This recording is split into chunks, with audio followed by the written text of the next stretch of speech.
I'm Frances, 26 female. I live alone in a city apartment that I'm proud to say I bought myself. By day, I'm a software developer, a job that requires logic, precision, and building complex systems from scratch, skills I learned to value when the systems in my own life broke down.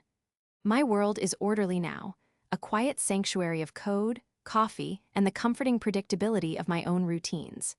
It's a life I built brick by brick, a fortress to keep the chaos of my past at bay. But the past has a nasty habit of knocking on your door when you least expect it, and my father, a man who hadn't been a real father in over a decade, was about to start pounding. This story is about how I was asked to serve a feast to the family that starved me of affection, and how I finally served them exactly what they deserved. It's about a cold kitchen, a forgotten promise, and the moment I decided I would no longer be the person they remembered. It's the story of how I took back my life, not with anger, but with the cold, hard clarity of someone who had finally learned her own worth. It's a complicated tale, and it's one I've held onto for a while, but I think it's time to let it out. Before this story unfolds, I'd love to connect with you. Please let me know in the comments where you're watching from and what time it is in your corner of the world. It's amazing to see how far these stories can travel. My childhood memories are tinged with the scent of my mother's cooking. Lemon and rosemary chicken on Sundays, the sweet, comforting aroma of cinnamon rolls on Saturday mornings, the rich, savory smell of her beef stew simmering on the stove after school. Our kitchen was the heart of our home. It was warm, loud, and full of life. My mom, a woman with a laugh that could fill a room and a hug that could solve any problem, was its vibrant, beating heart. She taught me how to crack an egg with one hand, how to knead dough until it was smooth and elastic, and how the secret to good cooking wasn't just about ingredients, but about love. She would say, "You pour a little bit of your heart into everything you make, Frankie." And she did. Every meal was an act of love. Then, when I was 12, the heart of our home stopped beating. Cancer took her from us, slowly at first, then all at once. The warmth in the kitchen vanished overnight. It became a sterile, silent space. My father, Thomas, a man who designed beautiful, intricate buildings for a living, seemed utterly incapable of building a life for us from the rubble. He was an architect of grand structures, but he couldn't architect a simple dinner for his grieving daughter. The first week after she was gone was a blur of casseroles and sympathy pies from neighbors. But when the plates stopped arriving, a new, gnawing silence set in. The silence of an empty stomach. My father, lost in his own grief, or perhaps just his own world simply, forgot. He never learned to cook. Mom had always handled that. He'd come home from work, retreat to his study with its blueprints and sketches, and close the door, leaving me in a house that felt as empty as our refrigerator.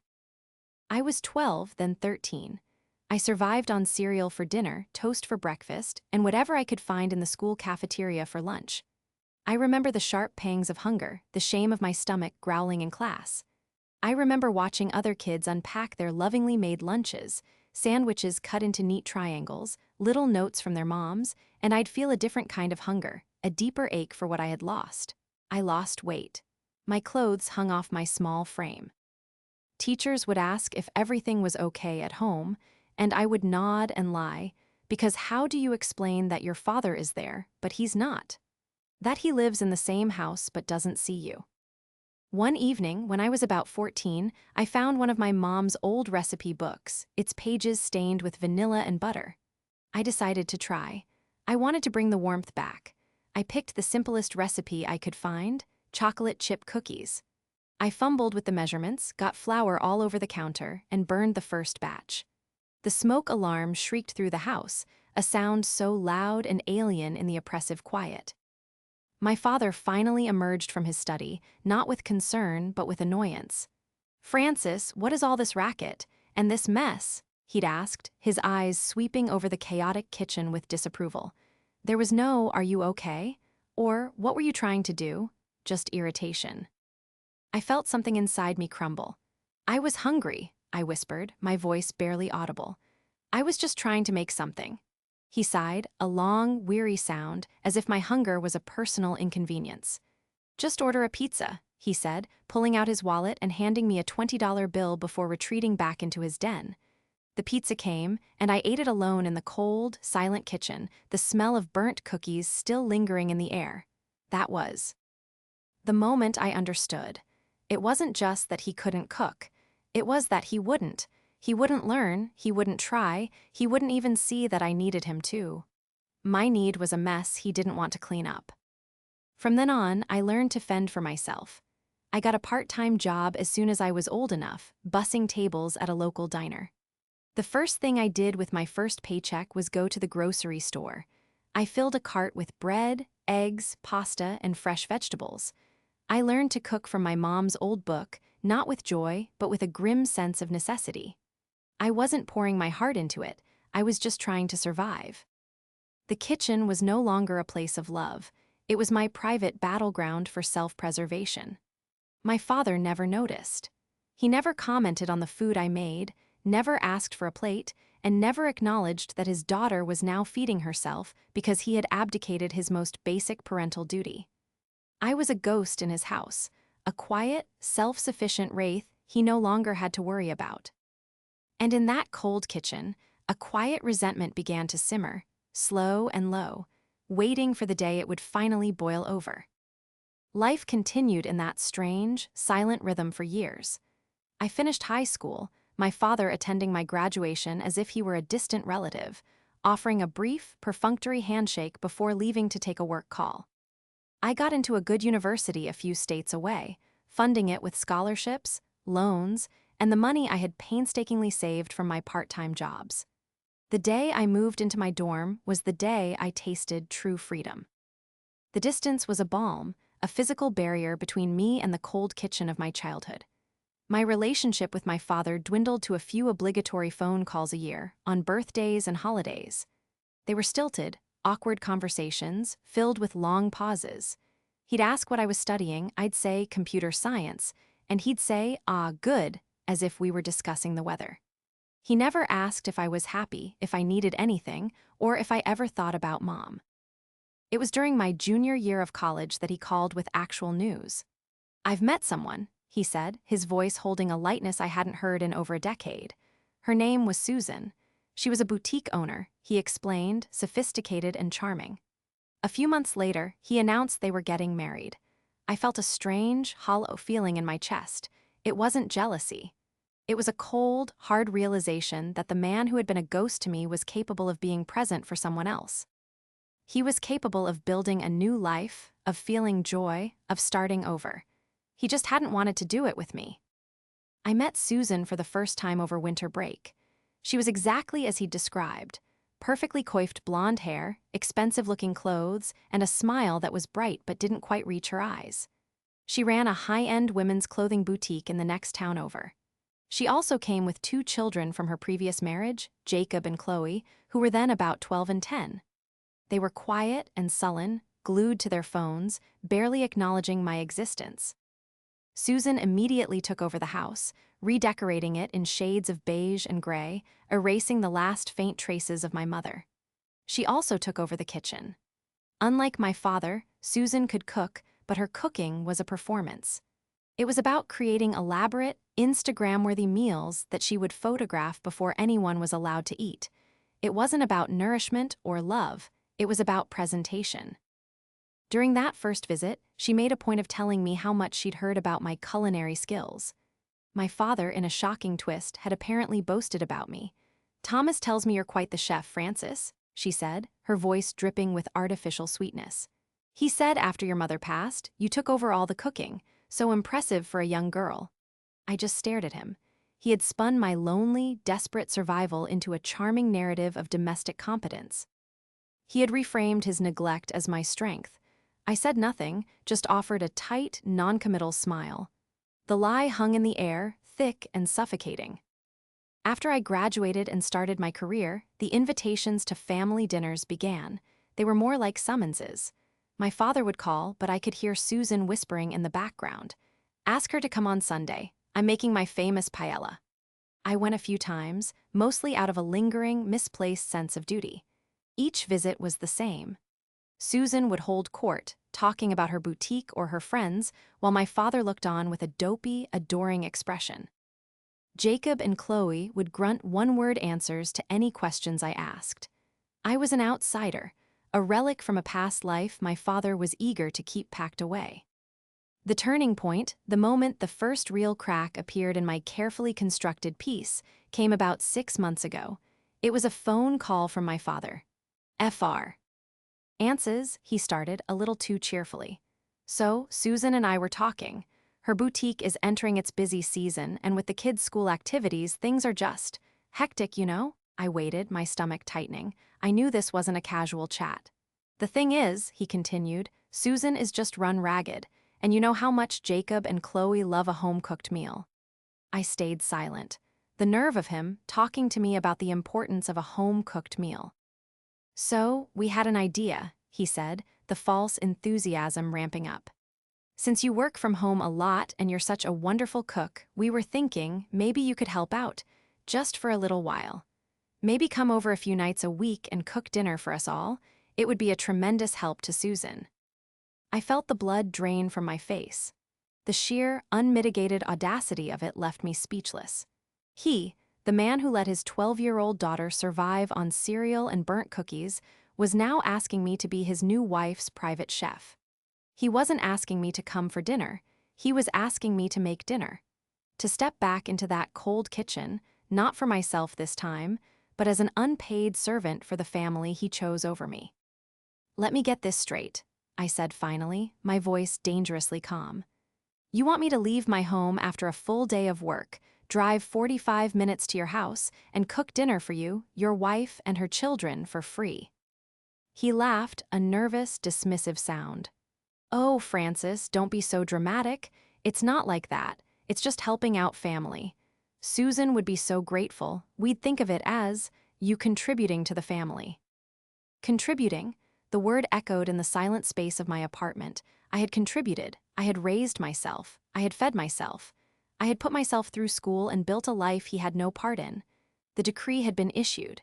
The new queen of his house was tired, and I, the forgotten princess, was being summoned to serve. And in that moment, the resentment that had been simmering for over a decade finally, definitively, began to boil. "I'll think about it," I said, my voice like ice. But I wasn't thinking. I was remembering. After that phone call, a storm of memories I had long suppressed came rushing back. I was no longer a 26-year-old software developer in a chic city apartment. I was 14 again, standing in the aisle of a grocery store, clutching a handful of crumpled bills from my busboy job, trying to calculate if I could afford both pasta and sauce, or if it had to be one or the other.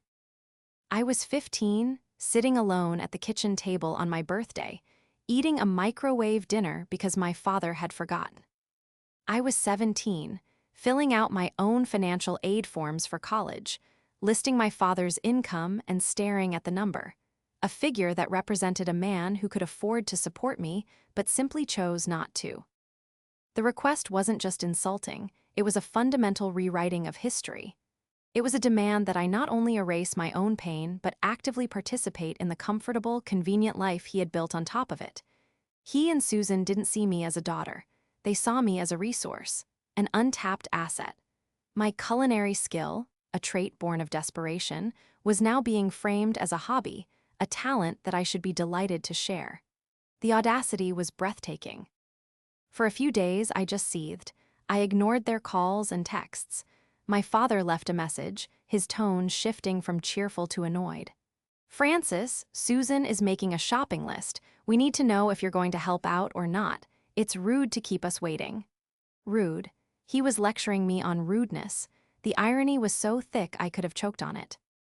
I needed to talk to someone who understood, someone who remembered the before.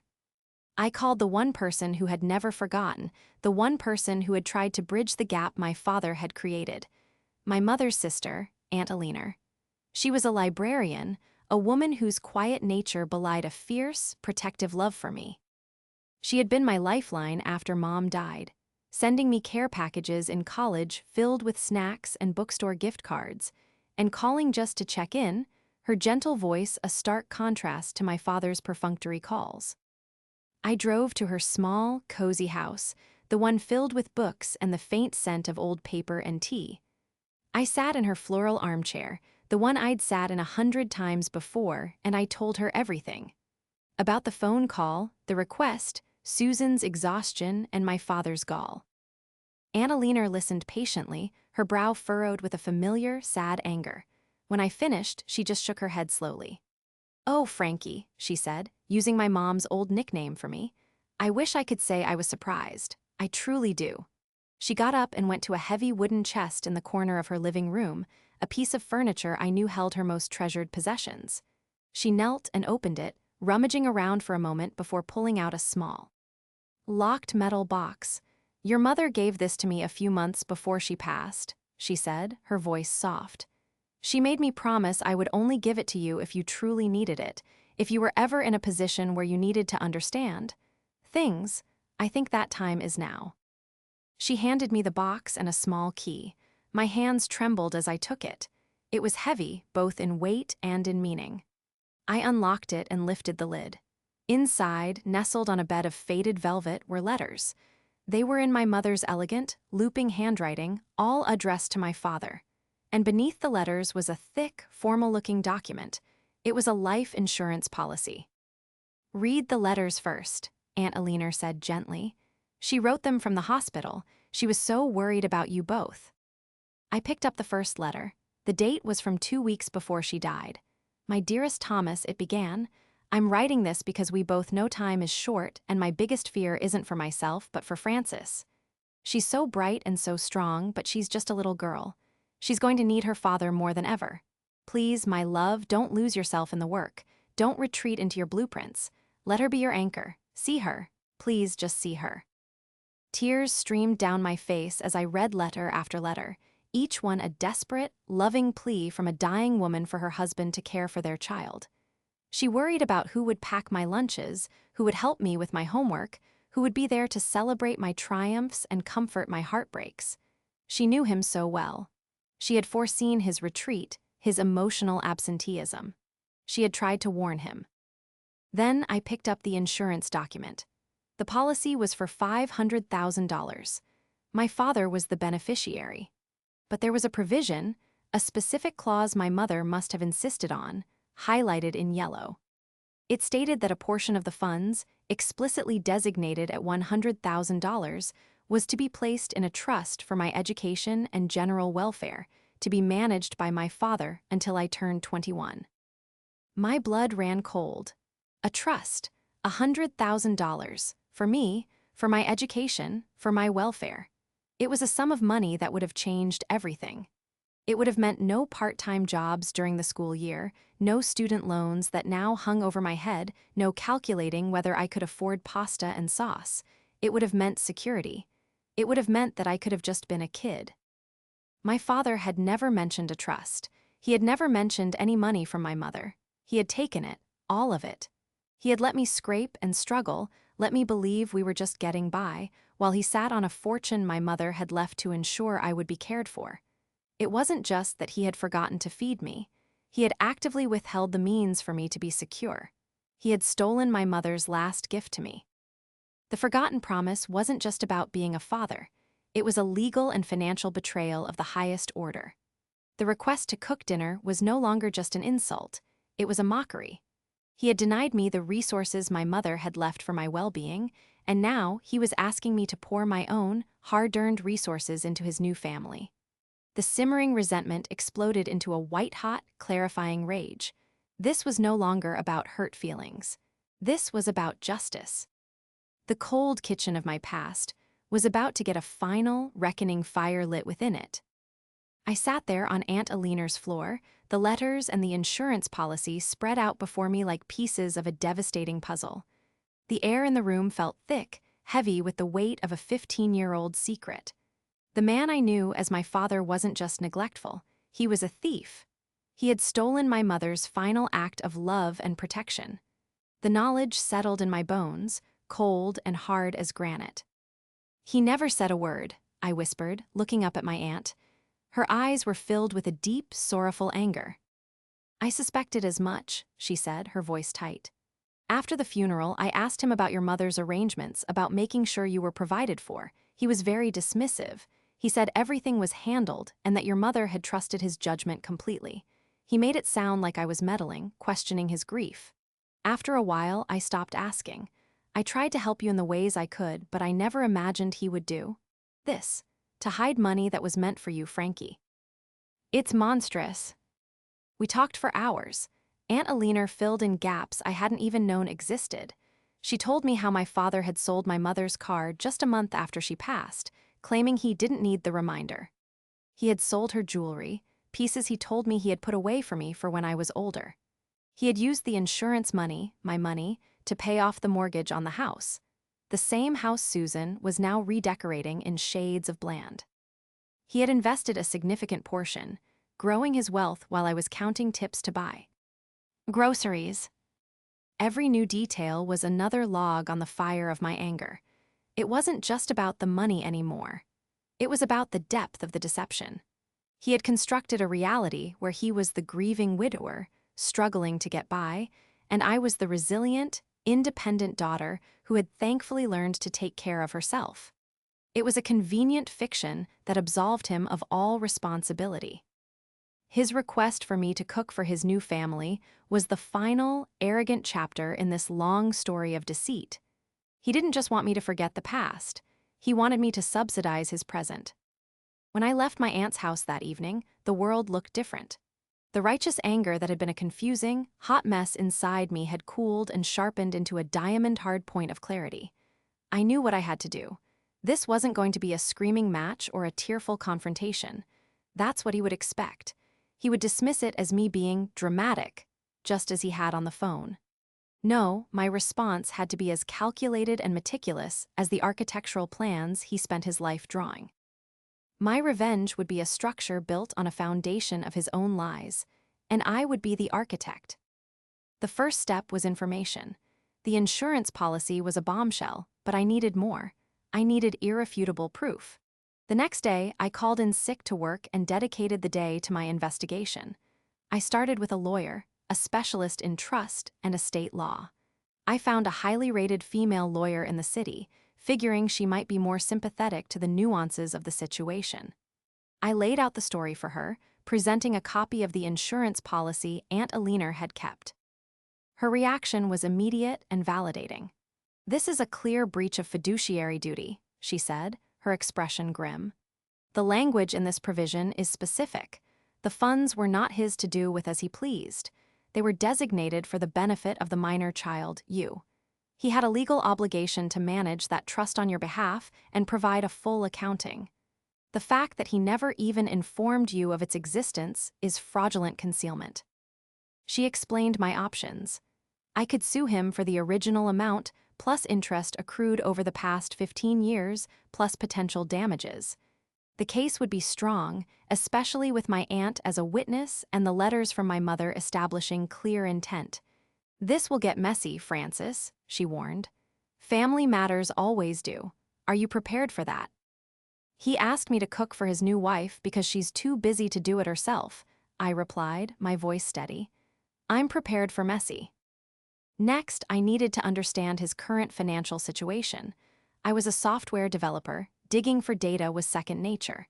It was amazing what you could find in public records if you knew where to look. I found property records for his house, confirming it was fully paid off years ago. I found records of his business, T. Jensen Architecture, and its steady, impressive revenue. I did a deep dive on social media. Susan's profiles were a goldmine. She posted constantly. Photos of their lavish vacations to Europe, her brand new luxury SUV, the expensive renovations to the kitchen, my mother's kitchen. There was a picture of a massive, catered party they threw for my father's 50th birthday, the cost of which could have paid for my first year of college tuition outright. The whispers from the past had become a deafening roar. Every photo, every document, every memory now slotted into place, revealing the full, ugly picture. He hadn't just neglected me in his grief. He had profited from it. He had used my mother's death as a financial stepping stone, building a comfortable new life for himself on a foundation of lies. He and Susan were living a life funded, in part, by the money my mother had left to protect me. And now they had the gall to ask for more. They wanted my time, my labor, my skill, the very things I had to develop to survive his initial betrayal. I leaned back in my chair, my apartment silent around me, the glow of the monitor illuminating the evidence I had compiled. The anger was still there, a cold, hard knot in my stomach, but it was now accompanied by something else, a plan. It was taking shape in my mind, a beautiful, intricate structure of consequences. They wanted a feast? Oh, I would give them a feast they would never forget. My father and Susan had been pestering me with texts. "Frankie, are you going to help us or not? Susan is really counting on you. It would be nice if you could be a team player for once." Each message was a small jab, a little twist of the knife. They had no idea the ground beneath their feet was about to give way. I finally responded. "You're right, I'm sorry for the delay, I've been selfish. Family should help each other out. I'd be happy to cook dinner. How about this Saturday? My treat. I'll handle everything. Let's call it a special family appreciation dinner."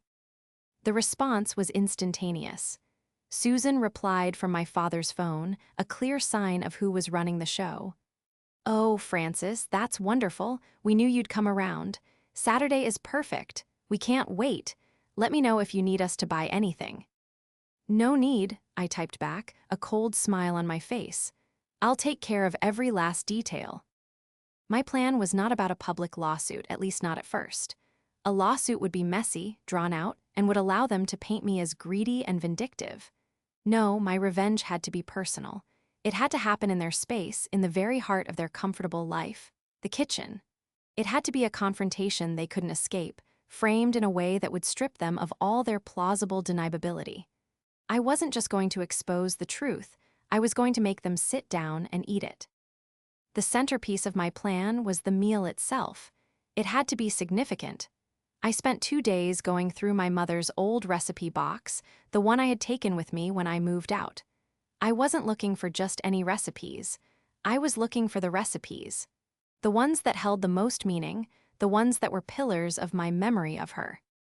For the main course, I chose her signature dish, lemon and rosemary roast chicken. It was the smell of every happy Sunday of my childhood. For side dishes, I picked her creamy mashed potatoes, the ones she always let me help with, and her green beans with toasted almonds. And for dessert, the thing that started it all, her classic chocolate chip cookies, made from the recipe I had tried and failed to replicate that awful night the smoke alarm went off. I would not burn them this time. The final, crucial piece of the plan involved my 2 guests of honor. I needed Aunt Alina there as a witness, a bastion of truth, but I also needed my lawyer. I explained the situation to her.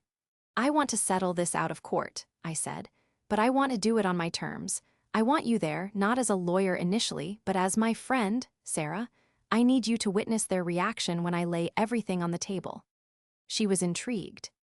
"It's unorthodox," she said, a hint of a smile in her voice, "but effective. I'll clear my schedule."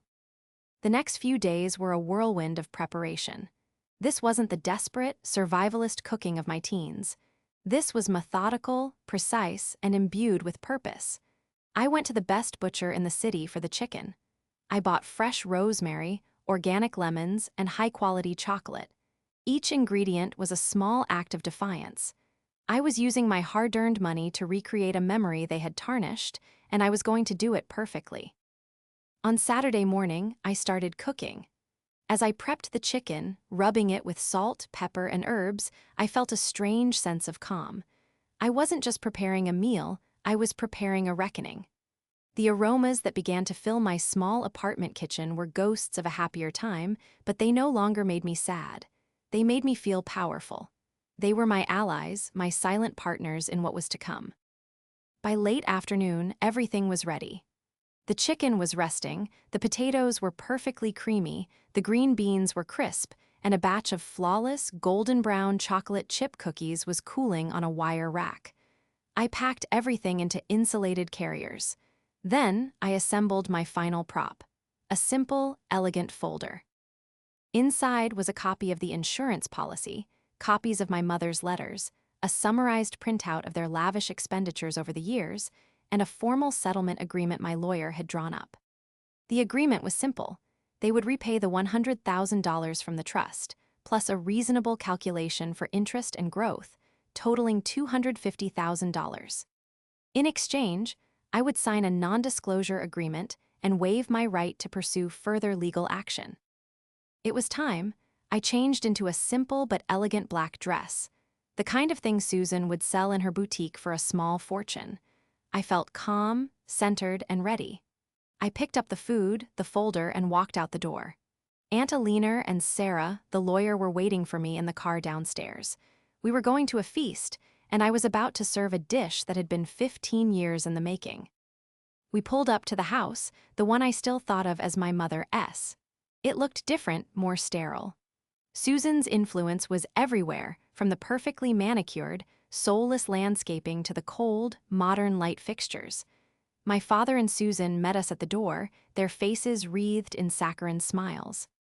"Francis, you made it, and you've brought friends," Susan gushed, eyeing Aunt Alina with a flicker of annoyance and my lawyer with polite curiosity. "Dad, Susan, this is my Aunt Alina, who you know, and my good friend Sarah," I said smoothly. "I hope you don't mind. I invited them to join our family appreciation dinner. The more the merrier, right?" They couldn't possibly object without looking rude, so they ushered us in with said enthusiasm. I walked straight to the kitchen, her kitchen, and began unpacking the food. The aroma of lemon and rosemary filled the air, and for a split second I saw a flicker of something in my father's eyes. Recognition? Memory? It vanished as quickly as it appeared. "Oh my goodness, Francis, this smells divine," Susan exclaimed, peering into the dishes. "You really do have a gift." "I had a good teacher," I said, my voice even.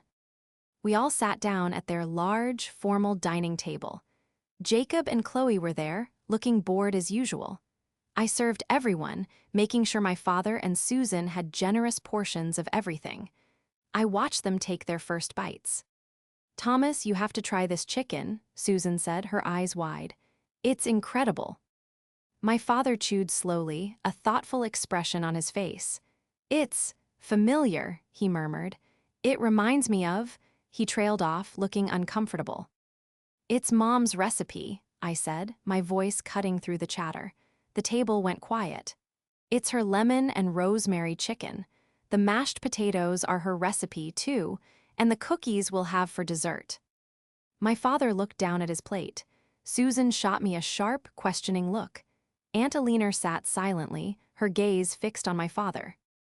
"I thought it was appropriate," I continued, placing my fork down gently, "for a family appreciation dinner, to appreciate the family that started here, the one you seem to have forgotten, Dad." The atmosphere shifted instantly. The warmth from the food was replaced by a spreading, icy chill. "Francis, what is the meaning of this?" my father asked, his voice low and strained. "The meaning," I said, letting out a short, humorless laugh. "The meaning is that you asked me to come here and cook for your family because your wife was too busy. You, who never once cooked a single meal for me after Mom died. You, who told Susan that I was some kind of child prodigy in the kitchen, spinning my lonely survival into a charming anecdote to impress your new wife." Susan's face flushed. "Now, hold on a minute." "No, you hold on," I said, turning my gaze to her. "You get to live in my mother's house, a house paid for with money she left behind, and you have the nerve to feel, run ragged, and demand I come serve you." I reached for the folder I had placed by my chair. I slid it to the center of the table. "I believe this belongs to you, Dad." He stared at it as if it were a snake. Slowly, he opened it. His eyes scanned the first page, the copy of the insurance policy.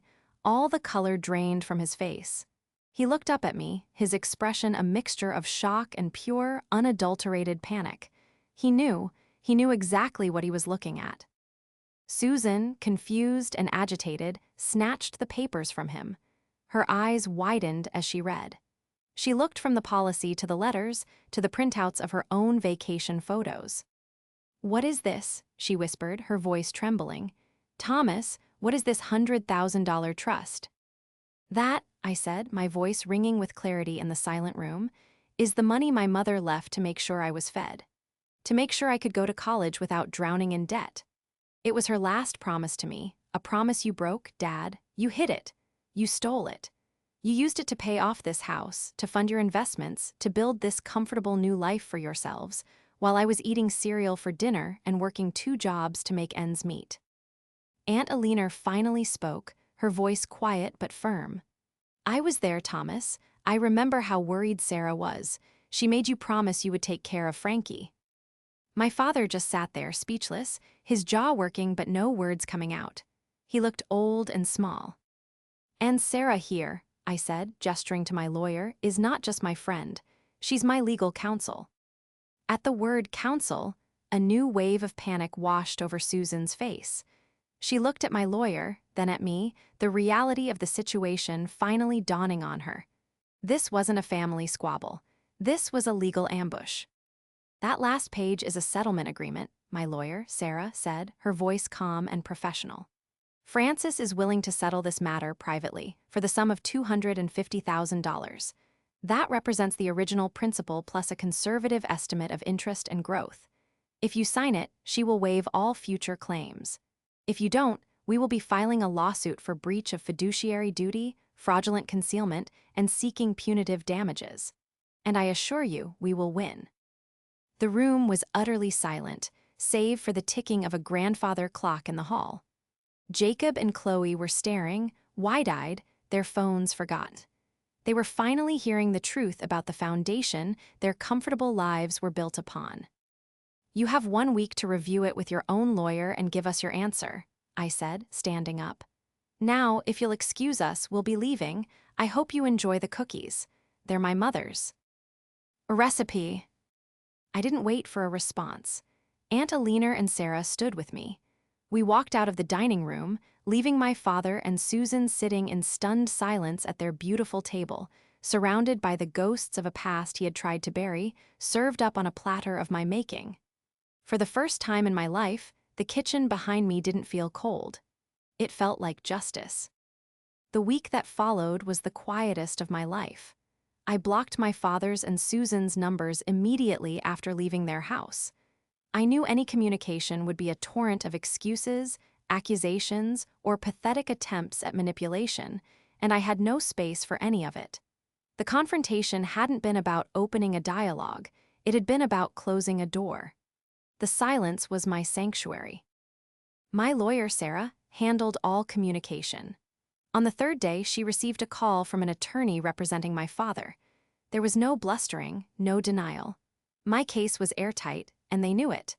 The presence of a lawyer at the dinner table had been a masterstroke. It signaled that I was not an emotional, grieving daughter lashing out, but a determined adult with a legitimate legal claim. They didn't have a leg to stand on. Their lawyer tried to negotiate the amount down, of course. He argued that my father had still provided a home for me, that the money had been absorbed into family assets that I had technically benefited from. Sarah shut that down immediately and professionally, pointing out that providing a roof over a child's head is a basic parental duty, not a favor that can be paid for out of their inheritance. She reminded him that a jury would not look kindly upon a wealthy architect who let his teenage daughter work to buy her own food while he was sitting on a secret trust fund. The negotiations were short. They knew a public court case would be devastating for my father's professional reputation and Susan's social standing. The story of what they did, laid bare in public documents, would be a stain they could never wash away. They capitulated. On the 6th day, their signed copy of the settlement agreement arrived at Sarah's office. The next day, a wire transfer for the full $250,000 appeared in the trust account Sarah had set up for me. Staring at the balance on my screen didn't feel the way I thought it would. There was no triumphant whoop of joy, no urge to go on a lavish shopping spree. Instead, there was just a quiet, profound sense of release. It felt like a weight I hadn't even realized I was carrying had been lifted from my shoulders. It wasn't about the money itself, it was about the acknowledgement. It was the universe, finally, balancing the scales. It was my mother's final promise, fulfilled. The first thing I did was pay off my remaining student loans. With a few clicks, a decade of debt vanished. The feeling was indescribable. It was freedom. Then I wrote a substantial check to Aunt Alina. She protested, of course, saying she didn't want anything. "This isn't a payment," I told her, my voice thick with emotion. "This is for every care package, every phone call, every bit of love you showed me when I felt most alone. This is for keeping my mother's memory safe." We both cried, and it was a good, cleansing cry. Life settled into a new normal. I live in the same apartment, work the same job, and drink the same coffee. On the surface, nothing has changed, but on the inside, everything has. The anger that simmered for so long is gone, replaced by a calm, steady peace. The hole my mother left will always be there, but it no longer feels like a place of lack and neglect. It's a space filled with her memory, her love, and the knowledge that I finally stood up for both of us. I heard through the grapevine, a distant cousin who still talks to that side of the family, that things are not well in the house of Thomas and Susan. The revelation of my father's deceit shattered the perfect image Susan had curated. Her children, Jacob and Chloe, apparently look at their stepfather with a new, cynical awareness. The foundation of their family, they now knew, was built on a lie. Their lavish lifestyle was funded by a betrayal. The perfect family unit had been fractured, not by my actions, but by the truth I had simply refused to keep hidden any longer. I don't know if they will stay together, and honestly, I don't care. Their future is a story they have to write for themselves. My story with them is over. I close the book. Sometimes, on a quiet Sunday afternoon, I'll go into my kitchen. I'll pull out my mother's recipe box and make her lemon and rosemary chicken. The aroma fills my apartment, a scent that is no longer tied to pain or loss. It's just a beautiful smell that reminds me of a woman with a wonderful laugh. I'll set a single place at my table for me. And as I eat the meal I prepared for myself, in the safety and warmth of the life I built for myself, I feel nothing but peace. The kitchen is no longer cold. It's empty.